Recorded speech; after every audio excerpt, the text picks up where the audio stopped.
5장. 얼마 후 유대인의 명절이 되어 예수님께서는 예루살렘으로 올라가셨습니다. 예루살렘에 있는 양의 문 근처에 기둥 5개가 있는 연못이 있었습니다. 거기에는 히브리 말로 베데스다라고 쓰여 있었습니다. 이곳에는 병약한 사람, 앞 못 보는 사람, 걷지 못하는 사람, 다리를 저는 사람 등 많은 병자들이 누워 있었습니다. 거기에 38년 동안 병을 앓아온 한 남자가 있었습니다. 예수님께서는 그 남자가 누워 있는 것을 보시고 그가 아주 오랫동안 병을 앓아온 사람이라는 것을 아셨습니다. 그래서 그에게 물으셨습니다. 낫기를 원하시오? 병든 사람이 대답했습니다. 선생님, 물이 움직이기 시작할 때 제가 연못 안으로 들어갈 수 있게 도와주는 사람이 없습니다. 제가 물속으로 들어가려고 하면 다른 사람이 저보다 앞서서 물속으로 들어가곤 합니다. 그때 예수님께서 말씀하셨습니다. 일어나서 당신의 침상을 들고 걸어가시오. 그 즉시 그 남자는 병이 나았습니다. 그는 그의 침상을 들고 걸어가기 시작했습니다. 그런데 그날은 안식일이었습니다. 그래서 유대인들은 병이 나은 그 남자에게 이렇게 말했습니다. 오늘은 안식일이요. 안식일에 당신이 침상을 들고 가는 것은 율법을 어기는 일이요. 그러자 그 남자가 대답했습니다. 나를 고쳐주신 분이 나에게 침상을 들고 걸어가거라 하고 말씀하셨습니다. 당신에게 침상을 들고 걸어가라고 말한 사람이 도대체 누구요? 라고 유대인들이 다시 물었습니다. 그러나 병고침을 받은 사람은 어떤 사람이 자기를 고쳐주었는지 알 도리가 없었습니다. 왜냐하면 그곳에는 많은 사람이 있었고 예수님께서는 이미 군중 속으로 사라진 뒤였기 때문입니다. 얼마 후 예수님께서는 성전 뜰에서 그 남자를 만나 그에게 말씀하셨습니다. 보시오, 당신은 이제 다시 건강해졌으니 더 악한 일이 당신에게 닥치지 않게 다시는 죄를 짓지 마시오. 그 남자는 그 자리를 떠나 유대인들에게 가서 자신을 고쳐주신 분이 예수님이라고 말했습니다. 예수님께서 안식일에 이러한 일을 하셨기 때문에 유대인들은 예수님을 핍박하기 시작했습니다. 그러나 예수님께서는 그들에게 이렇게 말씀하셨습니다. 내 아버지께서 지금까지 항상 일하시니 나도 일한다. 이 말 때문에 유대인들은 더더욱 예수님을 죽이려고 안달하였습니다. 그것은 그분이 안식일을 범한 뿐만 아니라 하나님을 자기의 친아버지라고 불러 자기를 하나님과 동등하게 여기고 있기 때문이었습니다. 그러나 예수님께서 말씀하셨습니다. 내가 너희에게 진리를 말한다. 아들은 어느 것 하나도 혼자서 할 수 없다.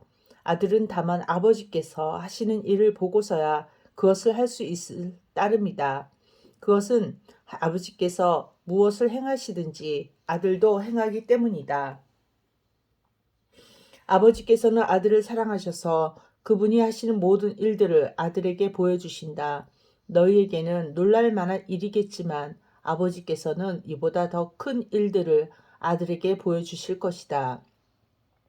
아버지께서 죽은 사람을 부활시키며 그들에게 생명을 주시는 것처럼 아들도 자기가 원하는 자들에게 생명을 줄 것이다.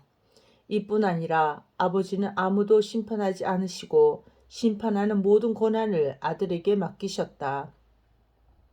하나님께서 이렇게 하시는 것은 모든 사람들이 아버지를 존경하듯이 아들도 하게 하기 위해서이다. 아들을 존경하지 않는 사람은 아들을 보내신 아버지도 존경하지 않는 것이다. 내가 너희에게 진리를 말한다. 누구든지 내 말을 듣고 나를 보내신 분을 믿는 사람은 영원한 생명을 얻었고 심판을 받지 않을 것이며 사망에서 생명으로 옮겨졌다. 내가 너희에게 진리를 말한다. 죽은 사람이 하나님의 아들의 음성을 들을 때가 올 것인데 그때가 바로 지금이다. 그 음성을 듣는 사람들은 살 것이다. 아버지 속에 생명이 있는 것처럼 아버지께서는 아들에게도 생명을 주어 그 속에 있게 하셨다. 또한 아들이 곧 인자이기 때문에 아버지께서는 아들에게 심판할 수 있는 권한을 주셨다. 이 말을 한다고 놀라지 마라. 무덤 속에 있는 모든 사람들이 아들의 음성을 들을 때가 올 것이다. 선한 일을 한 사람들은 생명을 얻기 위해 부활할 것이며 악한 일을 한 사람들은 심판을 받기 위해 부활할 것이다. 나는 혼자서는 아무것도 할 수 없다. 나는 내가 듣는 대로만 심판을 한다. 그래서 나의 심판은 의롭다. 나는 내가 하고 싶은 것을 하려 하지 않고 오직 나를 보내신 분이 원하시는 것을 하려고 애쓴다. 내가 나 자신에 대하여 증언한다면 사람들은 내 증거를 참된 증거로 받아들이지 않을 것이다. 그러나 나에 대하여 증언하는 다른 분이 계시니 나는 그분이 나에 대하여 증언하는 것이 옳다는 것을 안다. 너희가 요한에게 사람을 보냈고 요한은 너희에게 진실되게 증언하였다. 그렇다고 해서 내가 사람에게서 증언을 받는 것은 아니다. 내가 이런 말을 하는 것은 너희가 구원을 얻을 수 있도록 하기 위해서이다. 요한은 타오르면서 빛을 내는 등불이었다. 너희는 잠시 요한의 빛 가운데서 기뻐하기를 원했으나 내게는 요한의 증언보다 더 큰 증언이 있다. 아버지께서 나에게 하라고 주셨고 지금 내가 행하고 있는 일들이 아버지께서 나를 보내신 것을 증언한다. 나를 보내신 아버지께서 친히 나를 증언해 주셨다. 너희는 지금까지 그분의 음성을 듣지도 않았고 그분의 모습을 보지도 않았다. 또한 너희는 아버지께서 보내신 사람을 믿지 않기 때문에 하나님의 말씀이 너희 속에 머물러 있지도 않는다. 너희는 성경에서 영생을 얻을 수 있다고 생각하여 성경을 부지런히 연구하고 있는데 바로 그 성경이 나를 증언하는 것이다. 하지만 너희는 영생을 얻기 위해 나에게 오는 것을 거절하였다. 내가 사람에게서 영광을 받으려는 것이 아니다. 나는 너희가 어떤 사람인지를 안다. 너희에게는 하나님을 사랑하는 마음이 없다. 나는 나의 아버지로부터 받은 권세를 가지고 왔으나 너희는 나를 받아들이지 않는다. 그러나 다른 사람이 자기 권세를 가지고 온다면 너희는 그를 받아들일 것이다. 너희는 너희끼리 영광 받는 것을 좋아하면서도 하나님께로부터 오는 영광을 얻는 일에는 힘을 쓰지 않으니 너희가 어떻게 나를 믿을 수 있겠느냐? 내가 아버지 앞에서 너희를 고소할 것이라고 생각하지 마라. 너희를 고소하는 사람은 바로 너희가 소망을 두고 있는 모세이다. 너희가 모세를 믿었다면 나를 믿었을 것이다. 왜냐하면 모세가 기록한 것이 나에 관한 것이기 때문이다. 너희가 모세의 글을 믿지 않는데 내가 말하는 것을 어떻게 믿을 수 있겠느냐? 6장. 이 일이 있은 지 얼마 후 예수님께서는 디베랴 호수라고도 하는 갈릴리 호수를 건너가셨습니다. 많은 사람이 예수님의 뒤를 따랐습니다. 그것은 사람들이 예수님께서 병든 사람들에게 행하시는 표적을 보았기 때문입니다. 예수님께서는 어떤 언덕으로 올라가 제자들과 함께 거기에 앉으셨습니다. 때는 유대인의 명절인 유월절 무렵이었습니다. 예수님께서는 눈을 들어 많은 사람이 예수님께 나오는 것을 바라보시고 빌립에게 말씀하셨습니다. 이 사람들이 먹을 빵을 어디서 살 수 있겠느냐? 예수님께서는 빌립이 어떻게 하나 보시려고 이런 질문을 하신 것이었습니다. 예수님께서는 빌립이 어떻게 할 것인가를 이미 알고 계셨습니다. 빌립이 예수님께 대답했습니다. 여기 있는 한 사람이 빵을 한 입씩만 먹는다고 해도 그 빵을 사려면 200데나리온이 있어야 할 것입니다. 그때 예수님의 제자 중 한 사람인 시몬 베드로의 동생 안드레가 말했습니다. 여기 사내 아이 하나가 가지고 온 작은 보리빵 5개와 작은 물고기 2마리가 있습니다. 하지만 이것만 가지고 이렇게 많은 사람을 어떻게 먹이겠습니까? 예수님께서 말씀하셨습니다. 사람들에게 앉으라고 하여라. 그곳은 풀이 많은 곳이었습니다. 거기에 앉은 남자 어른의 수는 약 5천 명이었습니다. 그때 예수님께서는 빵을 가지고 하나님께 감사의 기도를 하신 후 그곳에 앉아 있는 사람들에게 그들이 원하는 만큼 나눠 주셨습니다. 예수님께서는 물고기를 가지고도 그렇게 하셨습니다. 사람들은 모두 실컷 먹었습니다. 식사가 끝났을 때 예수님께서 제자들에게 말씀하셨습니다. 먹고 남은 빵과 물고기를 다 모으고 하나도 버리지 마라. 그래서 제자들은 남은 음식들을 모았습니다. 보리빵 5개로 사람들이 먹고 남은 조각들이 큰 강주리로 12개나 되었습니다. 사람들은 예수님께서 행하신 표적을 보고 말했습니다. 이분은 세상에 오실 그 예언자가 틀림없다. 예수님께서는 사람들이 와서 자기를 강제로 데려다가 그들의 왕으로 세우려 한다는 것을 아셨습니다. 그래서 다시 그곳을 떠나 혼자 산으로 올라가셨습니다. 밤이 되자 예수님의 제자들은 갈릴리 호수로 내려갔습니다. 이미 날은 어두워졌지만 예수님께서는 아직 제자들에게 오지 않으셨습니다. 제자들은 작은 배를 타고 가버나움으로 가기 위해 갈릴리 호수를 건너기 시작했습니다. 그때 강한 바람이 불어오고 호수 위 파도는 점점 거세졌습니다. 제자들은 약 4, 5km 정도의 거리를 노저 갔습니다. 그때 예수님께서 물 위를 걸어 배를 향하여 오시는 것이 보였습니다. 제자들은 두려웠습니다. 하지만 예수님께서 그들에게 말씀하셨습니다.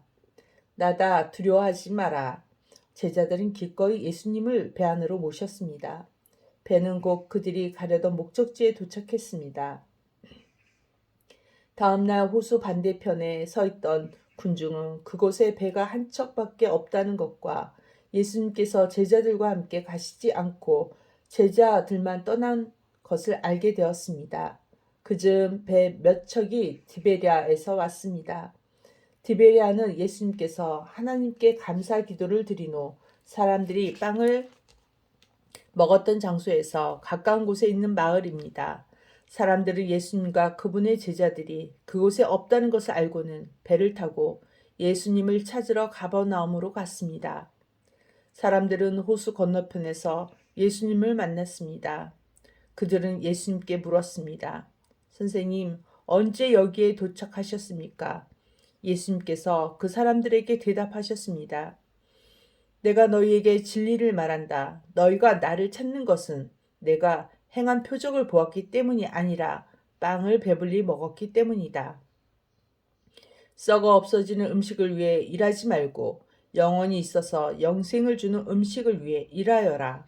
인자는 너희에게 그런 음식을 줄 것이다. 하나님 아버지께서 인자가 이런 일을 행하는 것을 허락하셨다. 그러자 사람들이 예수님께 물었습니다. 하나님께서 원하시는 일을 하기 위해 우리는 무엇을 해야 합니까? 예수님께서 대답하셨습니다.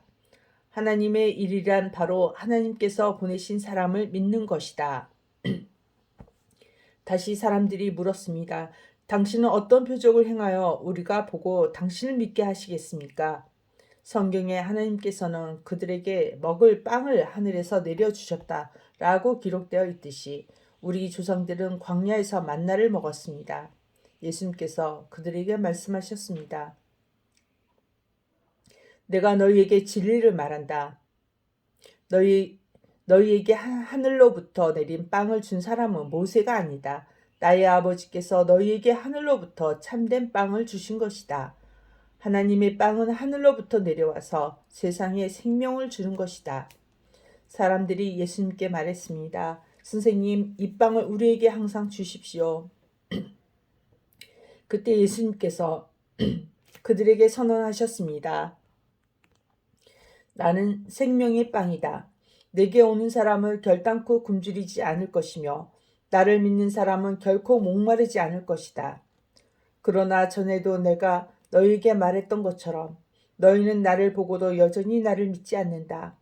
아버지께서 나에게 주신 사람은 다 내게로 올 것이며 내게로 오는 자는 나를 결단코 쫓아내지 않을 것이다. 나는 내 뜻을 이루기 위해서 하늘에서 내려온 것이 아니다. 나는 나를 보내신 분의 뜻을 행하기 위해 하늘에서 내려왔다. 나를 보내신 분의 뜻은 하나님께서 내게 주신 사람은 단 한 사람도 잃지 않고 마지막 날에 그를 부활시키는 것이다. 아들을 보고 믿는 사람은 누구나 다 영생을 얻는 것이 내 아버지의 뜻이기 때문이다. 나는 그를 마지막 날에 부활시킬 것이다. 유대인들은 예수님께서 나는 하늘에서 내려오는 빵이다 라고 말했으므로 예수님에 대해 수군대기 시작했습니다. 그래서 그들은 자기들끼리 이런 말을 했습니다. 이 사람은 틀림없는 요셉의 아들 예수야. 우리가 그의 아버지와 어머니를 알고 있는데 어떻게 그가 나는 하늘에서 내려왔다고 말할 수 있지? 그러자 예수님께서 그들에게 대답하셨습니다. 서로 수군대지 마라. 나를 보내신 아버지께서 이끌지 않으면 아무도 내게로 올 수 없다. 나도 마지막 날에 그를 부활시킬 것이다. 예언자들의 책에 이런 글이 있다. 모든 사람이 하나님의 가르침을 받을 것이다. 아버지의 말씀을 듣고 아버지에게서 배우는 사람은 내게로 온다. 하나님으로부터 온 사람 외에는 아버지를 본 사람이 없다. 오직 하나님으로부터 온 그 사람만 아버지를 보았다. 내가 너희에게 진리를 말한다. 믿는 사람에게는 영생이 있다. 나는 생명의 빵이다. 너희의 조상들은 광야에서 만나를 먹었지만 죽었다. 하늘에서 내려오는 빵이 여기 있다. 누구든지 이 빵을 먹으면 결코 죽지 않을 것이다. 나는 하늘에서 내려온 생명을 주는 빵이다. 누구든지 이 빵을 먹으면 영원히 살 것이다. 내가 줄 빵은 나의 살이다. 내 살은 세상의 생명을 준다. 그러자 유대인들은 이 사람이 어떻게 자기 몸을 우리에게 먹으라고 줄 수 있겠느냐 라고 말하며 서로 다투기 시작했습니다. 예수님께서 그들에게 말씀하셨습니다. 내가 너희에게 진리를 말한다. 너희가 인자의 살을 먹지 않고 또 그의 피를 마시지 않으면 너희 속에 생명이 없다. 나의 살을 먹고 나의 피를 마시는 사람은 영생을 얻으며 나도 그 사람을 마지막 날에 부활시킬 것이다. 나의 살은 참된 음식이며 나의 피는 참된 음료다. 나의 살은 먹고 나의 피를 마시는 사람은 누구든지 내 안에 있고 나도 그 사람 안에 있다. 살아계신 아버지께서 나를 보내셨고 나 또한 아버지 때문에 살고 있는 것처럼 나를 먹는 그 사람은 나 때문에 살 것이다. 하늘에서 내려온 빵은 너희 조상들이 먹고 죽었던 빵과 같지 않다. 이 빵을 먹는 사람은 영원히 살 것이다. 이 모든 말씀은 예수님께서 가버나움 회당에서 가르치실 때에 하신 말씀입니다. 예수님의 제자들 중에 여러 사람이 예수님의 말씀을 듣고 말했습니다. 이 말씀은 어렵다. 누가 알아들을 수 있겠는가? 예수님께서는 제자들의 이 문제로 수군거리는 것을 아시고 그들에게 이런 말씀을 하셨습니다. 이것이 너희에게 장애물이 되느냐? 그렇다면 인자가 전에 있던 곳으로 올라가는 것을 너희가 보면 어떻겠느냐? 생명을 주시는 분은 성령이시다. 그러므로 사람의 힘은 전혀 쓸모가 없다. 내가 너희에게 한 말은 성령의 말씀이고 생명의 말씀이다. 그러나 너희 중에는 믿지 않는 사람이 있다. 예수님께서는 처음부터 누가 믿지 않을지 또 누가 예수님을 배반할지를 알고 계셨습니다. 예수님께서 계속 말씀하셨습니다. 그러므로 내가 사람이 내게 오는 것을 아버지께서 허락하지 않으시면 아무도 내게로 올 수 없다. 꼭 너희에게 말한 이유가 여기에 있다. 예수님께서 이 말씀을 하시자 제자들 중에 많은 사람이 예수님을 떠났습니다. 그들은 더 이상 예수님을 따르지 않았습니다. 그래서 예수님께서 12 제자에게 물으셨습니다. 너희들도 떠나고 싶으냐? 시몬 베드로가 예수님께 대답했습니다. 주님께서 영생의 말씀이 있는데 우리가 누구에게 가겠습니까? 우리는 주님 하나님의 거룩한 분임을 믿고 알고 있습니다. 예수님께서 제자들에게 대답하셨습니다. 내가 너희 12 사람을 선택하지 않았느냐? 그러나 너희 중에 한 사람은 마귀니라. 예수님께서 가롯 사람 시몬의 아들 유다를 두고 말씀하신 것이었습니다. 유다는 12제자에 들어있던 사람이었지만 후에 예수님을 배반했습니다. 아멘.